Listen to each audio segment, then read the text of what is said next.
Ang agang naglabasan ng pang-Halloween, ayan yung mga pang-decoration at mga costume na para sa mga bata. Ayan, look nyo, ang gaganda ng mga decoration dito sa napuntahan kong shop. Ayan, sa Action. Ayan tingnan nyo, ang gaganda.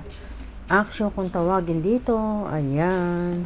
O diba, ang gaganda ng mga costume. Wow na wow, hanep pa. Ang aga. Ayan, mga candies. Tingnan nyo. Ang dami kang makikita dito. For sure ako, madaling maubos ang mga paninda rito dahil medyo mura. Dito talaga sa Action ay mura bilihin. Ayan ang dami mga candies. Mga Dracula. Ganun ba, mga eyeball. Ayan kitang kita nyo. Ayan naman ang costume na maskara. And then, costume ng baro sa mga bata, meron din. Ayan, mga stickers, pang makeup. Ayan, mga pang decoration sa bahay or kung saan man. Ayan meron. Tingnan nyo, may lights din. Ang gaganda ng pang Halloween decor at ang mga candies, iba-ibang mga style. Wow, amazing.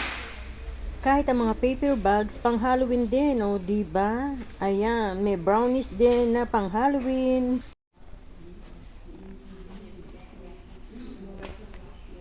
Diba? Ang dami mo mabibili. Lalo na sa mga pambata. Gustong gusto nila yan.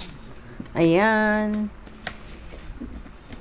Naglabasan talaga ang aga. Ano pala ngayon? September. Pero marami na siyang nakalabas na pang Halloween. O diba marami kang pagpipilian. Lalo na mga candies at costume. At kung ano-ano pa, mga cups. Ayan, tignan nyo na lang. Paper plates, Halloween din. Diba? Ang saya-saya. Ayan pa. Costume, another. Ayan, para sa ilong at makeups. Daming pang makeup.